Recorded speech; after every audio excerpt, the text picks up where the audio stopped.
Ladies and gentlemen, damas y caballeros, thank you for joining us for another episode of All the Angles, the business of paddle podcast worldwide, powered by the Hexagon Cup. This week, our mission is to give you, our audience, a unique insight into the world of content creation in and around professional paddle as well as amateur paddle. I'm joined this episode by two individuals who probably need very little introduction to those who follow the paddle ecosystem around the world.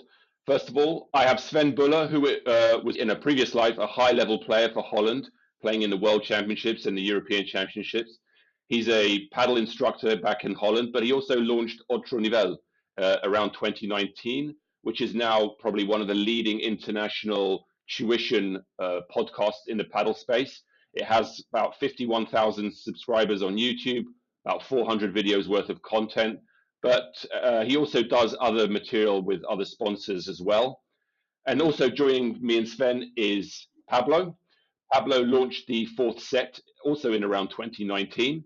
It has two main language formats. One is the English format, which has about 300 videos, 34,000 subscribers, and around 15 million views.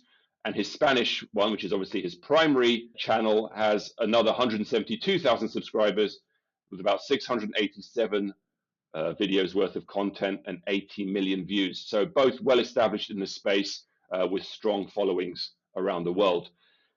Before we get started, if you enjoy this episode or have benefited from previous ones, please like, share, subscribe. It definitely helps.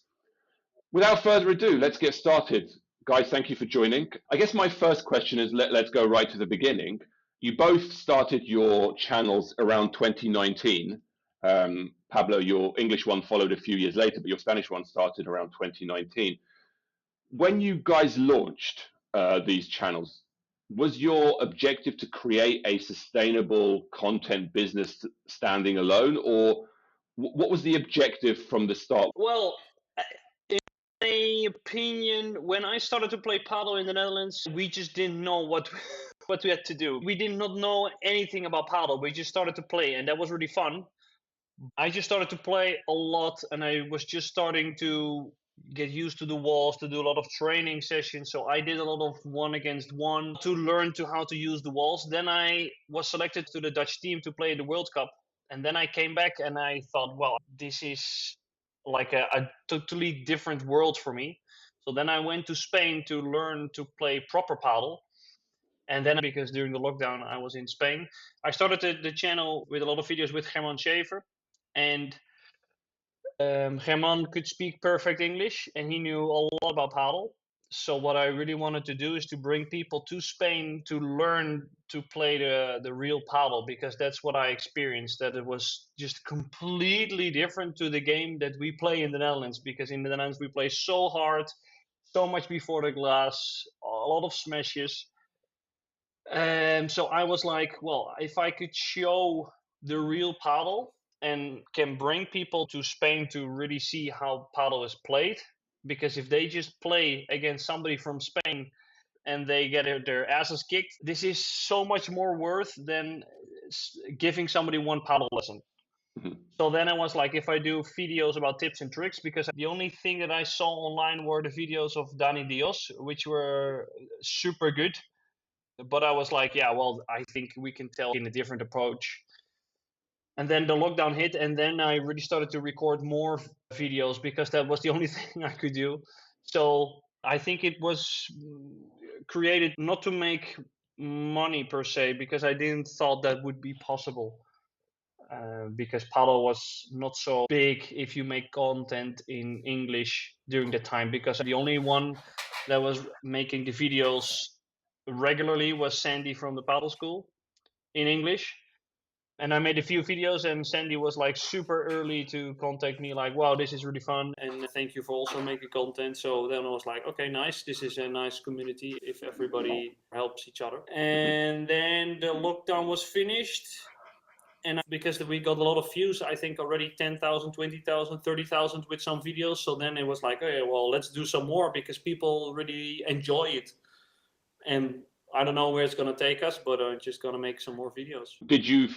When you had the channel, did you feel like it was a marketing initiative for your coaching, or that didn't really come into the equation? No, not so much. More I really wanted them to train with the Argentinian and with the Spanish coaches because Herman, he's playing paddle for 30 years. So who am I that people go to have sessions with me? I don't think that's valuable. I think if you are in the Netherlands, I can teach you what I learned in Spain. Mhm. But I think if you go to Spain, it would be nice to go to the source of paddle and somebody that has been playing for 30 years. Got it. What about you, Pablo? Where did it all start? What was the vision? Was it to be this huge media empire, or it started off a little bit less ambitious? First of all, thank you, Alex, for having us. I'm sorry because of my voice. I'm not in the best conditions. Well, my story is kind of similar to Sven, but quite different as well. So I was doing my last year of bachelor, the double bachelor in business administration and marketing. So I always wanted to somehow enter the sports industry. I mean, as I'm Spanish, probably you are thinking about football. I was thinking too, but since 2014, something like that, I fell in love with paddle so hard that in 2019, when I was doing my last year of bachelor, I wanted to join somehow the paddle industry. What was the problem? That I didn't know someone in the industry. I didn't be a good player. So it was quite hard because paddle at that time, even in Spain, it was super small. So the only idea that I had to create value to myself, it was to create videos because at that moment, Paquito and Lebron joined as a pair and no one was talking about that. There was just one YouTube channel creating content in Spanish that was Manu Martin, and everything was related to how to play paddle, how to do a volley, a bandeja, whatever. So I was more into these kind of players are gonna play together. No one is gonna talk about this. So I created my first video about that. The video got around 20K views, something like that. So I was actually, I remember that I was watching the Australian Open, Nadal versus Federer back in that time, and I saw the YouTube Studio app, and suddenly I got, yeah, 10K views or something like that, like 1 week after. So I was, oh my god, I live close to Madrid but in a town that has 27,000 inhabitants. So I was thinking, oh my god, almost half of my town is watching my video. So since then, I try to create more content just to see what happens. Like Sven, I don't know, I didn't have any kind of strategy, any kind of goal, just to somehow enter to work in the paddle industry. And fortunately, it suddenly happened. I started working in Hook. Hook is a racket brand. They sponsor Mariano Amat, the former coach of Lebron and Galan. I've been there for 1 year, and then I did my master's. I entered to work in the football industry as well. But I mean, at some point, I decided to bet everything on the content creation side of my life. So that's somehow my career. And so you guys came in, you had an idea of what you wanted to do, but it was fairly narrow. And now, obviously, I think both of you have diversified the kind of content that you guys create. Obviously, it's still rooted, like Sven, yours is still very much rooted in tuition and learning and skills, whereas Pablo, similar to how you started, it's much more about the people, the players, the tour, but there is elements of coaching. When did you guys decide that you wanted to add strings to your bow or add elements to your core proposition? How did you develop that strategy? Because also there's an issue of tone of voice, right? Sven, yours is kind of light-hearted, quite jokey. Obviously, there's a lot to be learnt, but a lot of the original content was very serious and very technical, whereas yours is playful and technical.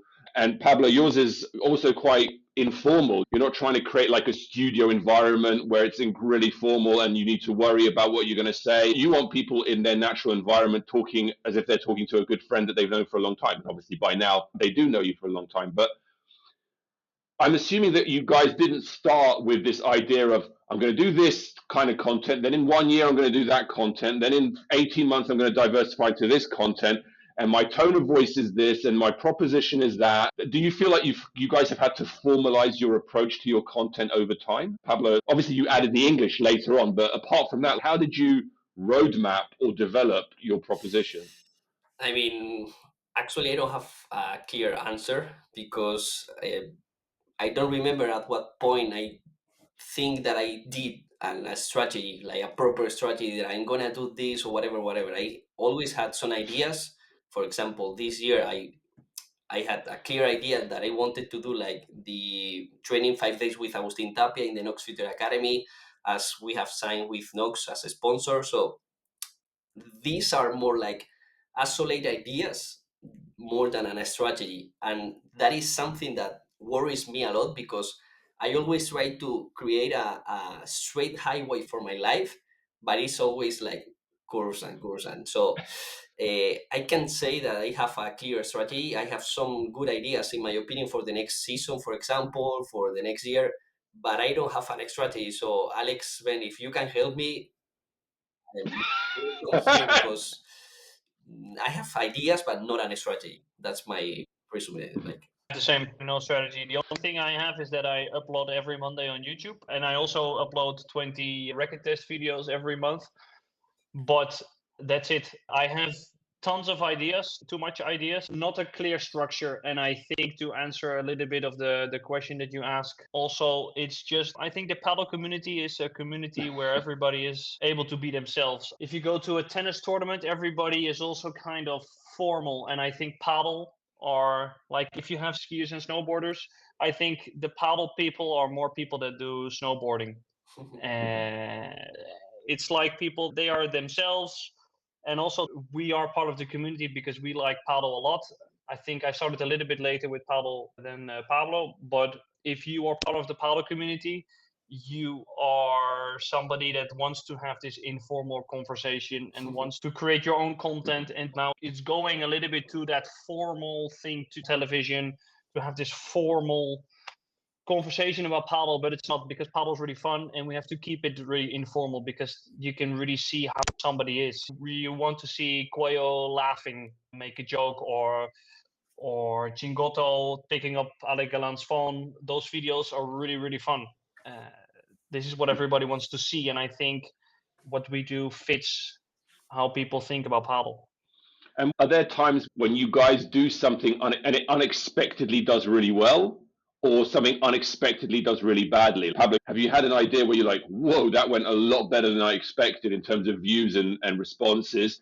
Or indeed the opposite, something where you thought this idea I think is going to be really great and you've done it and just the views haven't backed it up? for sure. I mean, probably Sven can't tell any more examples, but in my case, the one that I mentioned before, the experience like training in the NFA, in the Nox Future Academy, I expected to be a good idea, but not as good as it was, because every video got more than 100,000 views, many comments. It was the first time that we do like a kind of a blog format. We were doing it live somehow. And actually, I remember your comment, Alex, that I need to find a way to train, play matches and whatever, and don't work until 1 a.m. just to have the content ready for the next day. That was one of the best ideas that we have this year.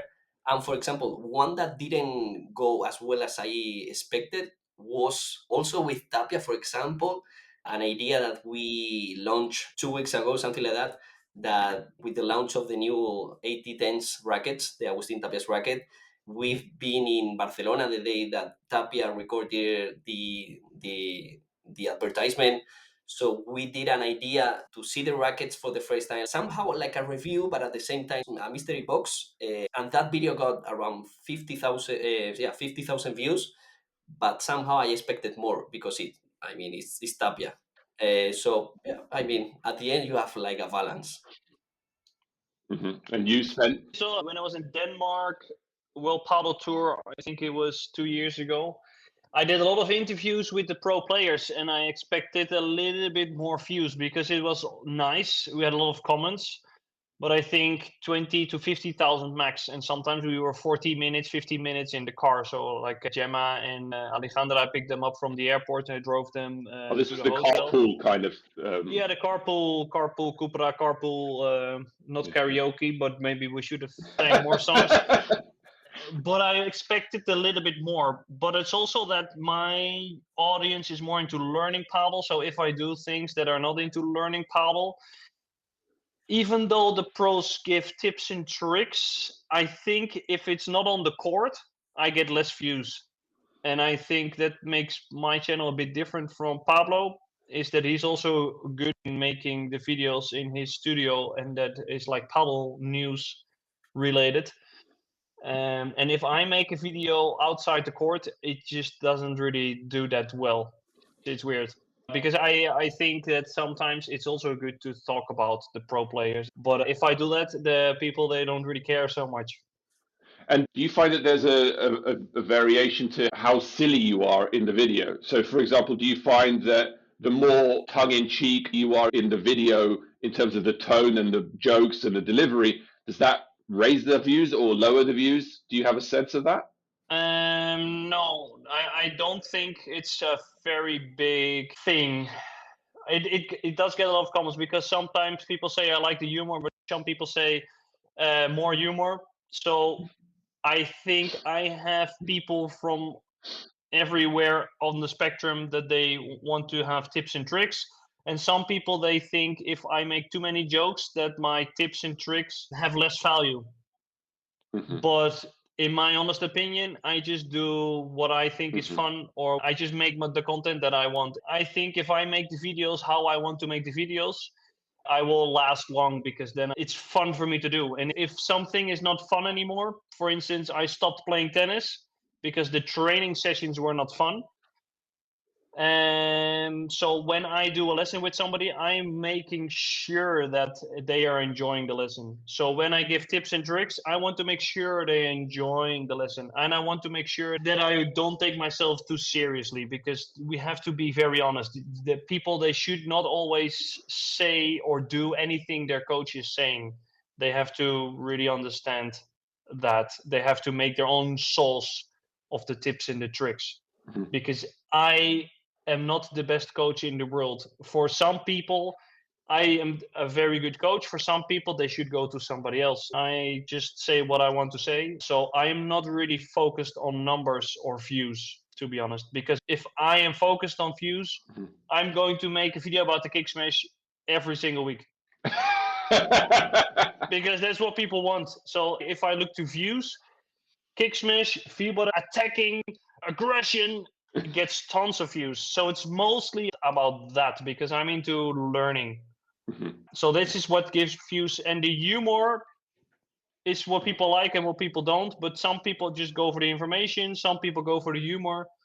But if somebody makes content business wise, I personally enjoy it more if it's an advertisement. Now some people are really good in making ads that are really, really funny, and I think it gives way more value to a brand. Yeah. So we'll come to the economics, but what do you guys feel about the future for your specific channels? There's obviously an understanding that in the last 4 or 5 years, paddle has really accelerated at a ridiculous rate.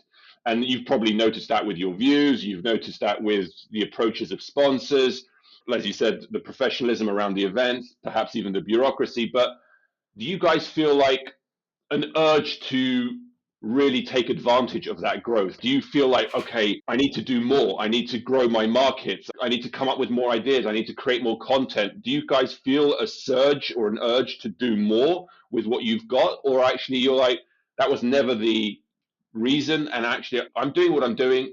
If it's getting more views, great. If it's not, it's not. I want to keep doing what I'm doing. As you said, Sven, kind of, I want to keep it a bit more honest to the original vision. How do you guys react to the growth of the industry in the last few years and what it means for your particular channels? Well, I do. I do. I'm kind of obsessed with it. I mean, for example, this season, this year, I had it clear that I wanted to be in as many Premier Padel tournaments as possible. But now in October, I figured out that it was so hard to maintain the level. And also at the same time, that to create content at the tournaments is not as easy as I thought, or I mean, or at least we don't have the proper approach to it. So now we are thinking about to pivot that idea and do something different. But yes, for sure, I'm quite upset with the idea of creating more content, but not just for the numbers or for the views or whatever, because I have so many different ideas that no one is doing it, or someone is doing it but in somehow that I can do it better, that I want to do more and more and more and more. So that's my approach. So I want to do more, but not for the views, not for that, just to create. You don't want to do a French language or Italian language Been channel? waiting for the AI to implement on YouTube because Sven, you probably know, Alex, that YouTube is implementing the automatic translator with AI that my voice sounds the same in French or German or whatever, and you don't have to implement the subtitles. So that will be an amazing idea. Yeah. When I started doing this, there were a lot of people saying, "Why don't you do it in Spanish as well? My Spanish is not good enough." And they're like, "Well, just get someone else to read it." And I was like, I feel similar to what you're saying, Pablo. I feel like AI is just around the corner, but if I do it now, it's going to look really bad, especially when you've got Spanish speakers who are answering in English and then get dubbed over by someone else in Spanish. It just feels like something's wrong if I'm doing that. But what about you, Sven? Well, you have to make content that you know is good. So I can interview somebody in Spanish. I can prepare my question in Spanish, but I have no clue what the answer is going to be. So then my interview is not going to be so great. And Yeah, also the people that are following me, they yeah, want everything in English. So if you do like Pablo creating a channel in English, you have some people that are following him in Spanish because they want to learn Pablo in Spanish at the same time, which is very good if you want to learn Spanish, I guess, to watch videos in Spanish. But if you start again in English, you have to really build up everything again from scratch. That's difficult. and Pablo, do you find it frustrating, kind of creating the content twice? I 100%. Yeah, for sure. I mean, every day I'm thinking about when the fucking AI will arrive in YouTube because, for example, we do the post-tournament analysis. So what I do is to write the script in Spanish, translate it to English, recording myself in Spanish, recording myself in English, editing the video in Spanish, editing the video in English. Obviously, it's not twice the work because once you have the Spanish video done, you just need to proper edit the English one, but you have 80% of the work done. But anyways, yeah. I mean, it's so frustrating. But honestly, I do it with all my love, if you want to say it like that, because you see the comments of people that cannot understand anything if I were not there. So that's my salary. Many people like recognize me to thank you for translating an interview with LeBron after the match because we didn't get what LeBron said or what LeBron did on that match. So, for example, in Doha, Qatar, no one knew what happened there if you were not there, as I was, or if you were not able to speak Spanish. So, Padel needs to evolve Yeah. in that sense so much. 100%, because you Paddle has that incredible ability to listen to those changeovers, right? Where they're talking to themselves, where they're talking to the coaches, where the coaches are talking to them. That interaction is tells you everything about the emotion, the psychology, the tactics, the relationship, everything. And if you're a Spanish speaker, that is fantastic, right? That kind of access, you don't get that in any other sport. But if you're English, you're like, something amazing is happening, and I have no idea what's going on. Um, so yeah, I mean the Doha one was the obvious And example, but because the language that the players or the coaches speaks during the bench is not Spanish. I mean, it's somehow like a paddle Spanish language because they have so many like weird phrases, weird expressions, a mix between Argentinian expressions, Spanish expressions. I mean, you can hear Lebron or Paquito speaking with Argentinian accent, and you don't know why, but they do it. So and they use Argentinian expressions that if you are not used to watch paddle or to have an Argentinian friend and you are from Madrid, you probably won't get it because are really like really Argentinian and you don't get it. No way. So imagine a guy from Norway.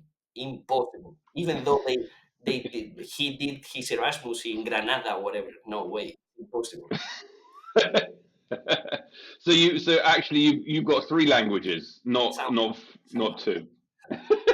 Well, yeah, because most of the coaches are Argentinian, so it makes sense. But so let's talk a little bit about the events, because Sven, as you mentioned, with the carpool karaoke in Rotterdam, you've been kind of invited into the tent a little bit more of these pro circuits, and Pablo, you as well. I know you were at Hexagon. You do some work at PPL. So you actually can talk a little bit about how things have changed, whether WPT is different from Premier, how PPL is different from Hexagon.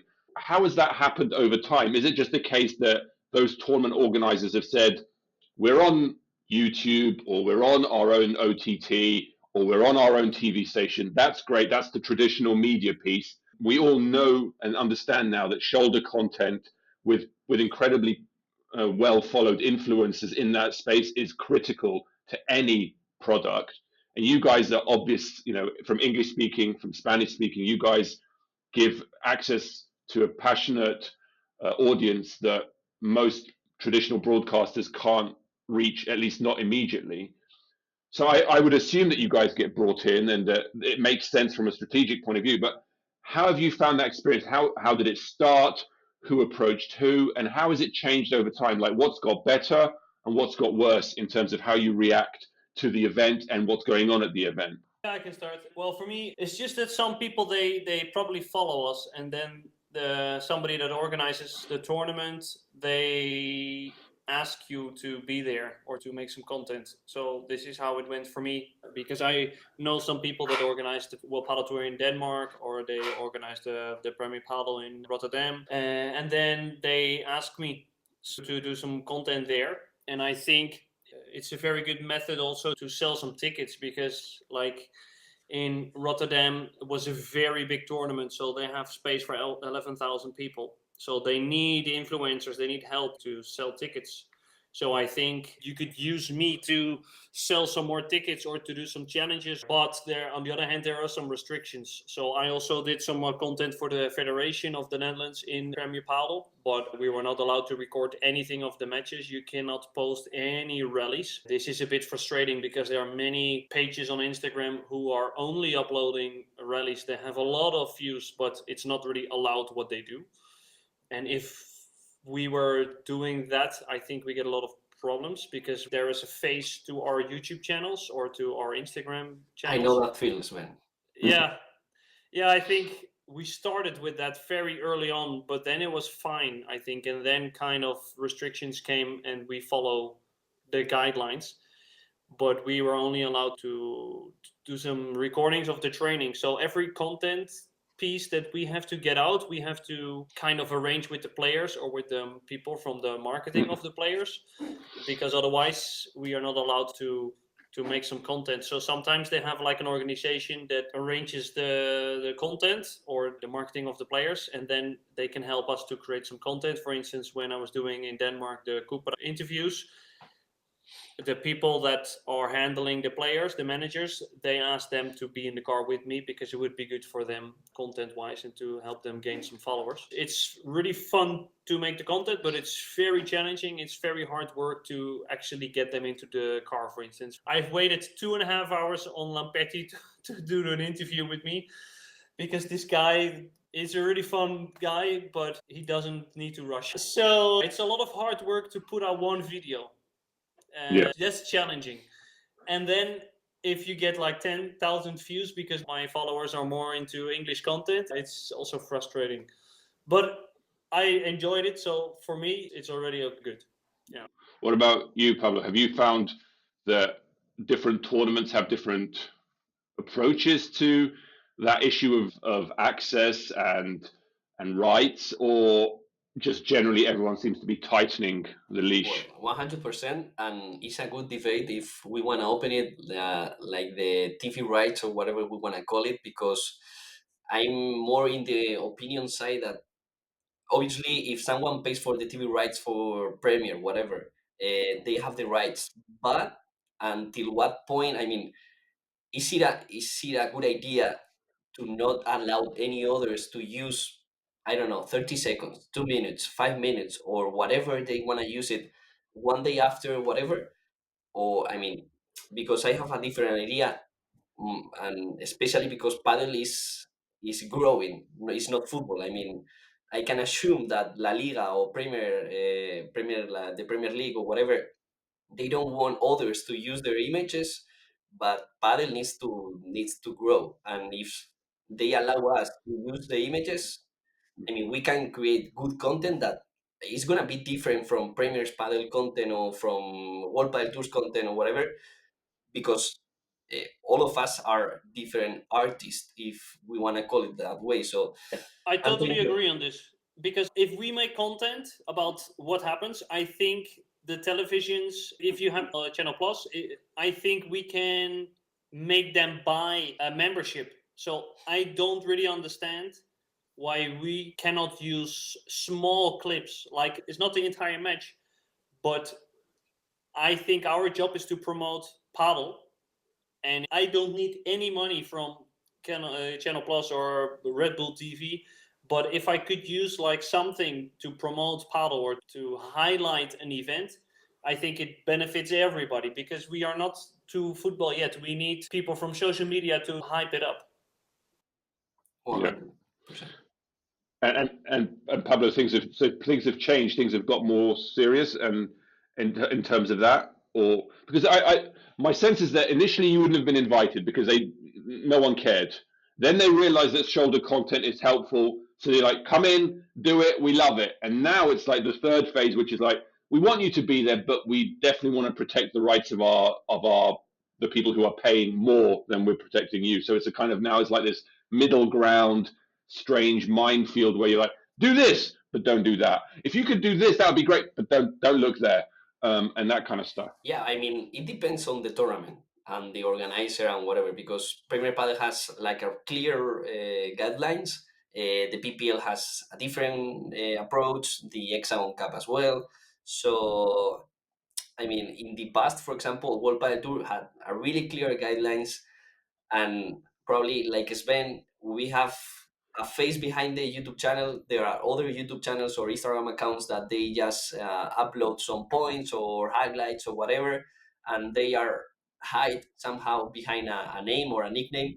So the problem is that I did upload some court images in the past from, for example, from Premier Padel, and obviously the copyright didn't jump immediately, because those images were filmed by us, but Hmm. they watch the videos, like they watch our channel, and they recognize that those images are not allowed. But the problem is that, I mean, those images were just like a really close frame of Arturo Coelho doing a volley, whatever.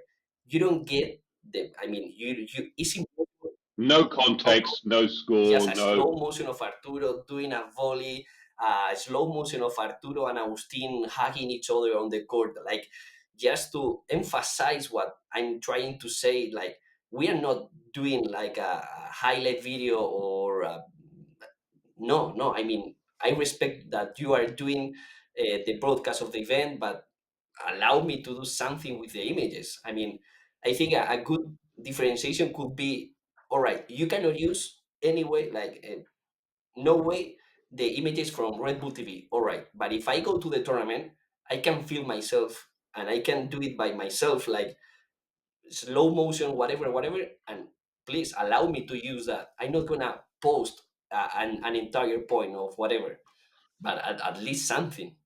For a long time, news outlets received rights of, like, as Sven said, like 15 seconds or 30 seconds of footage that you could put into the news segment of your normal TV.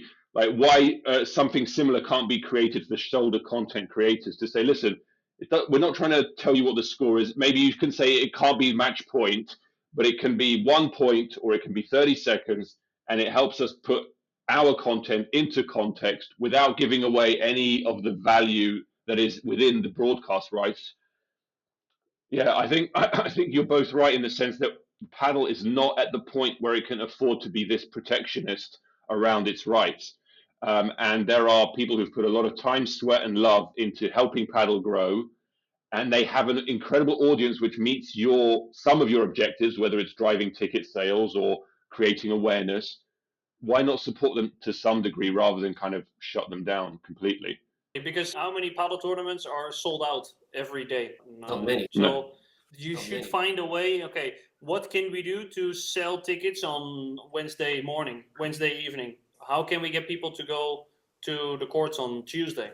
Uh, and I think you can use social media to kind of push that. And we need, if you put images the matches, people really want to see it, because if you see Quayle doing a kick smash out of the court and Paquito getting it, playing it into the net, and then people were like, oh, okay, I need to watch this. So I don't really understand why it's so difficult. Let's move on to the economics of content creation. So I guess the main question is, have both of your channels got to the point where they are kind of self-sustained businesses? It's obvious that you guys are making revenue, but the question is whether you don't have to give away numbers, but is it like a standalone business now? And I guess the other part of that I'd love to know is, like, what percentage comes from what? Like, what percentage comes from YouTube?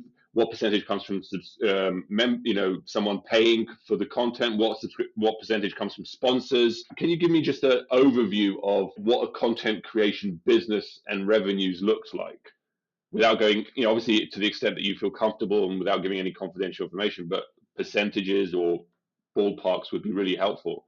You able to share that, either of you guys? Well, on YouTube, you get X amount per 1,000 views. So for me, it's a really hard number to say, because it depends where the viewers are coming from. I earn less from somebody that's viewing from Spain and more from somebody that's viewing from the UK or from Sweden. And it all depends on how good the video is and how many views you get. So we have to work very hard on getting a very high quality video every single week, because that will generate more views. I earn nothing from Instagram, nothing from TikTok, is 0 euros, unfortunately. But it's all to push people to YouTube, because that's where you get your revenue. And I also have this kind of membership program where people can send in their technique or their match, and I analyze their match and I put them on this safe space on YouTube. So if you pay a membership fee to my channel, you can become a member, and only the members can see a specific part of the content. So if somebody uploads or sends me a video of their match, only those people that are member can see that. So it's not for everybody to see, because not everybody wants their entire match on the internet. And people can pay 5 euros or 30 euros a month. So I have around 50 people that have the membership. So that's some part of the earnings.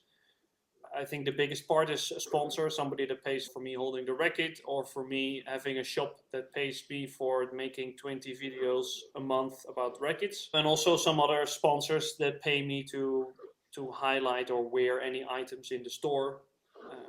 For instance, Stocks High Compression, or a court builder, or a clothing company. So this is where better revenue is coming from, because you only have to wear a specific amount of clothing, or you don't have to create the videos. Do clubs come to you, Sven, and ask you to film content at their venue? Yeah. So in the beginning, sometimes I asked to record a video inside somebody's court. It was like, yeah, you have to pay. And then at some point you get big enough that somebody says, okay, no, you can use the court, it's fine. And some people understand it, some people don't. And then at some point it's like, can you record at our place, and we pay you to record at our place. So now I think the content is going more to collaboration posts on Instagram, so that I create content with another brand, and they will pay something for that video to highlight it.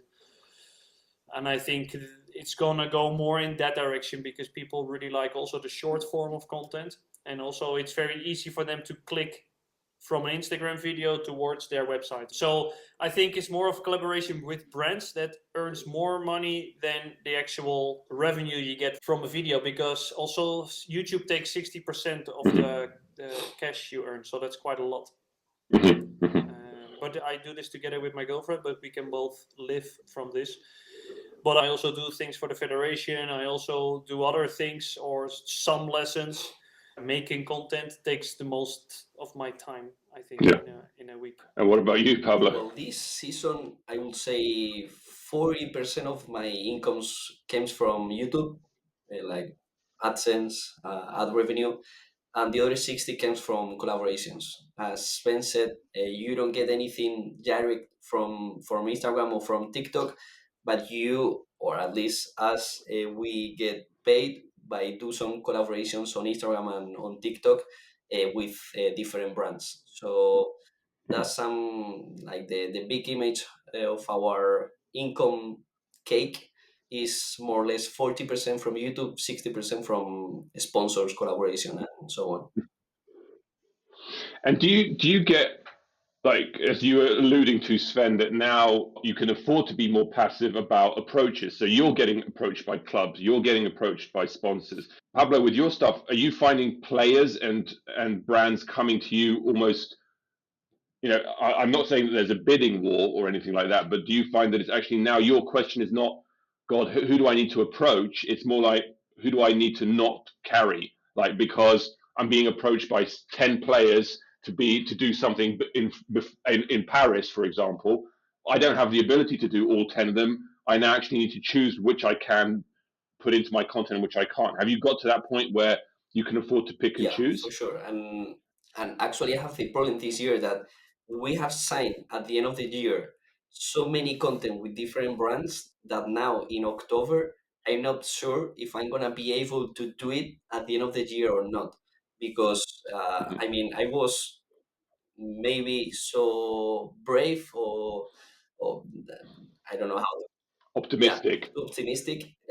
So now I know that with some brands I promise them somehow that we are gonna do many different things, and we are not gonna be able to do it. But most of the times, the problem comes from the calendar and with the organization staff due to the players. I mean, for example, with entity data, we have so many different ideas to do with their ambassadors, and as the calendar is so full, we cannot do it. I mean, players are never in Madrid, and when they are competing in any tournament, they don't want to do it because they are just focused on competition. So, I mean, a learning for the next year.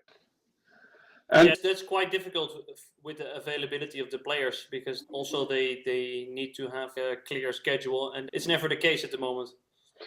yeah, I mean, when I was working at the ATP, we always used to go to the big tournaments to try and speak to the players, but it was the tournaments where they least wanted to speak to anybody because, first of all, they would have most of their family around with them. And second of all, they were focused on performing because they're the most important tournaments. So you're like, I actually found that I could do much more interesting conversations and relaxed conversations with players when I went to the much smaller events because they didn't have their entourage around them and they weren't so concerned about the results, or they were relaxed until the last few days.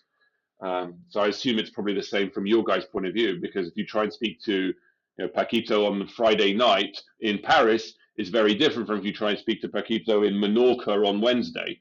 Well, one of my big concerns in the paddle scene at the moment is the inability of most of the heroes to speak English. And I know that in Argentina and Spain, which is obviously or South America, those are key markets.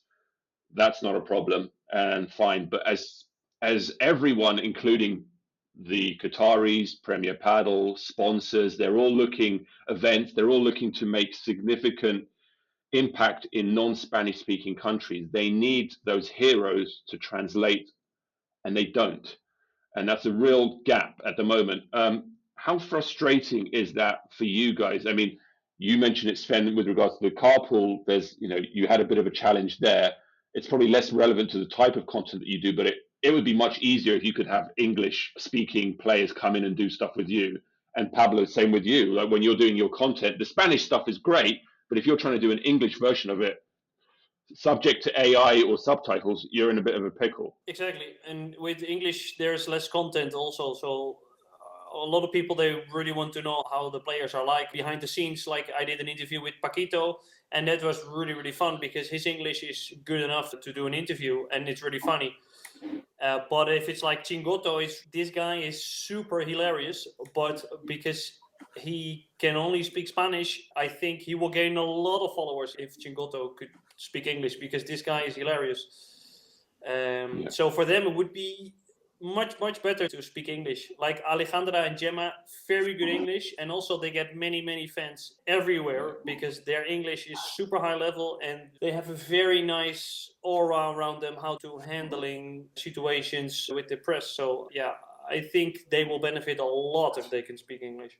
Is that your experience as well, Pablo? Yeah, obviously, but it's a matter of time. I mean, don't forget that 5 years ago, when World Padel Tour was the only tour that exists, 80% of the tournaments were in Spain, others in South America. So at the end, players came from a story, or from whatever what you want to call it. Like, they didn't need to speak English, because 80% of the tournaments were in Spain.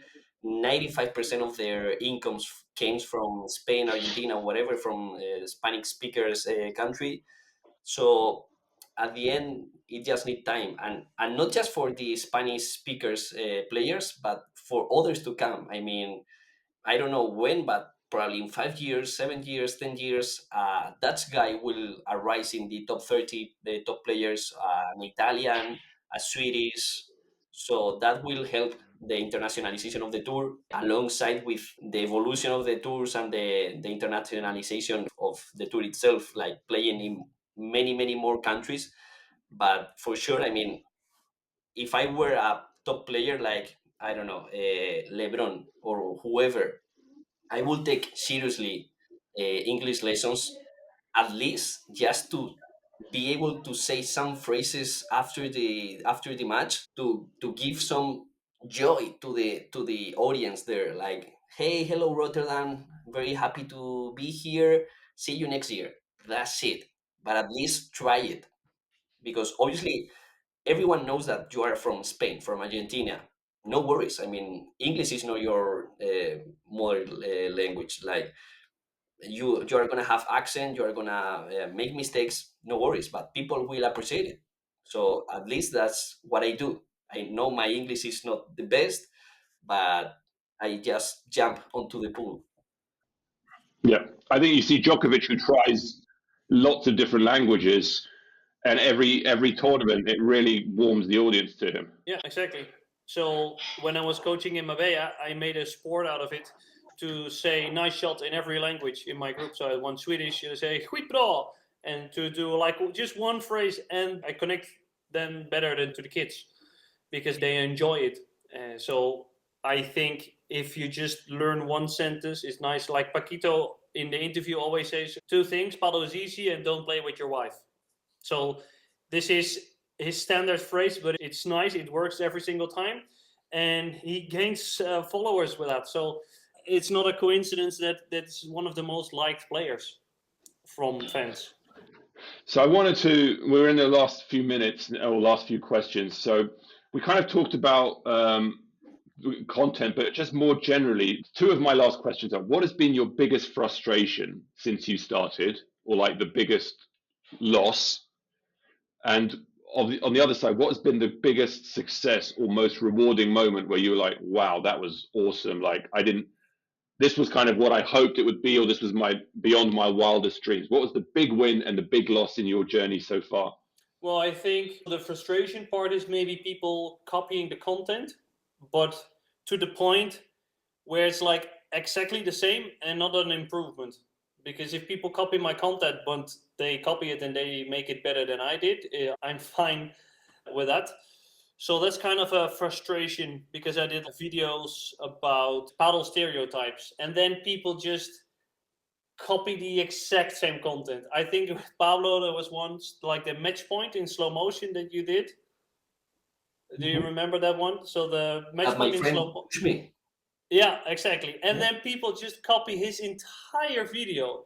I don't really like that people do it. It's like a compliment because they like the content that we make, but do it better or do it a little bit in your own style, in my opinion. So for me, I find this difficult questions about biggest win and biggest loss. I don't really think that way. I already think that 50,000 subscribers is something that I would never thought I would achieve. But on the other hand, I think if I can get 50,000, I can get to 100,000. So I always think in how can I do better than something else. Biggest win would say like some videos that didn't do that I thought were not so good that they do really really well. And biggest loss is what I would say is that I cannot make videos sometimes that I think is really good for the player. So I did two videos on the physical part of paddle, like move better, how to actually train your body in a way that benefits you on the court, nobody cares. So that's my biggest loss, is that I cannot truly make something that I think people will watch the most. I kind of need to put a coat on it to make it close enough to paddle so people like it. That's what I say is most challenging. And what about you, Pablo? Biggest win, biggest loss? Oof, I was thinking at the same time that Sven was talking. I have so many wins and just a few losses. I mean, but if I just take one win, I would say the first paddle trip that I did. It was in Sweden with the opening of Ultimate Padel Club. That was, in my opinion, the best padel club that I've seen at that time. Unfortunately, now it's closed. But that trip, sorry, that trip, it was the first time that I traveled with professional padel players. The first time that someone treated me like a professional padel player, like in the same van, in the same restaurants, in the same like the same way that they treat a padel player. And actually that was in the same time frame, let's call it that way, when I decided to bet everything on the content creation of padel. So that was like all right, I mean, if I start taking this seriously and this happen, what else can happen in the future? So I will say that that was my biggest win. And my worst loss, oof, I mean, what Sven said is quite frustrating. Eh, but honestly, I don't know. I know my worst loss. Yeah, No, it's hard. no. Sometimes you just try a video and it doesn't get the amount of views, but at least that's the worst thing that can happen. It's not that you lose money. You only lose time to make like a bad piece of content. Well, I can tell you that 2 or 3 years ago, I've been in Dubai for the Dubai Padel Cup. It was an event made by the Dubai government. So I paid that trip from my money because I knew a friend that lives there. So I stayed the whole week with him. And the first day was so frustrated because the organization didn't come with me in anything. They didn't allow me to do anything. So I was like, all right, so what I'm doing here in Dubai? So I talked with the players directly, like, please help me to do something. So Garrido, Lucho, Koki, and many others were like trying to help me to organize some interviews on whatever. But those first days were super frustrating, super. But I don't know if it's my worst loss or not, but at least comes to my mind. And last question before we wrap up, guys. Thank you for your time on this again. Like, what do you think is the future for your content brands? Like, is it, we talked about more engagement as paddle grows, but are you thinking about internationalization? Are you thinking about adding different verticals to your business? What's the future of the content creator business around paddle generally? Do you see more rivals? Do you see? Yeah, I think it gets a little bit like a jungle sometimes because we have to be careful that paddle doesn't get too commercial. And I think now that's a time that people that doesn't have a paddle heart are jumping into the paddle scene, which is very complicated because they're in there for the money. And I think the biggest people on social media like paddle a lot. Like Manu Martin has 300,000 followers, but he just likes paddle a lot. He is paddle. He, of course, he earns a lot of money, but it's not his first priority. So I think we have to get very close or stick close to our authentic self to create the content. So we should always try to improve our content. For me, I would be looking into doing maybe some different type of content also to do more collaborations with people, to do more storyline content is one of my goals, to create like a story or to build like a player up. So do a series with somebody that started paddle and I do a video with them every couple of weeks so you can see the development of the player. Because I think you always have to be like one step ahead of the competition because we have people that copy us. But I think what we do is to create like new content or to think of what is the new thing we can highlight. I might go to do some online courses for coaches, because I also think there are many paddle coaches, but also many paddle coaches that are not able to play the bandeja, not able to play the kick smash. And I think it's also maybe a job for me to help them a little bit to get some more skills. And what about you, Pablo? What's the future for the L4 set empire?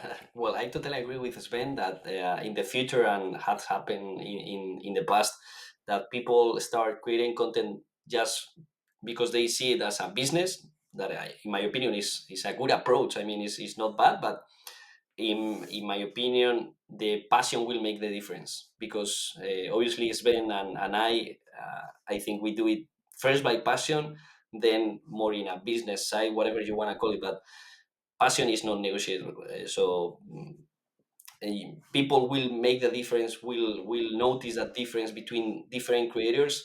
But obviously, once paddle gets the boom in the US, many people will arise to create content in English or even in Spanish or whatever. So I mean, this is a normal evolution. From my point of view, what I wanna try to do the next season is to be, or at least to implement, the professional tour with my personal side. I mean, we want to do more blogs. We want to do more like more a personal side of myself, and not just for the professional tour. Like I need to figure it out how to do it well, but that is somehow that we want to focus more on the content. Got it. Well, guys, thank you so much. That pretty much wraps up our episode. Again, please like, share, and subscribe if the content was thought provoking. Please comment on LinkedIn or Twitter if you have any recommendations around our format, topics we should devote an episode to, questions we should ask, speakers we simply need to bring on. We want you all, those driving the next phase of this industry's future, to tell us what you want to hear about and who from. Thank you, Sven and Pablo, for joining us today. We will keep doing our best to cover all the angles of the business around paddle, episode after episode. Till the next one.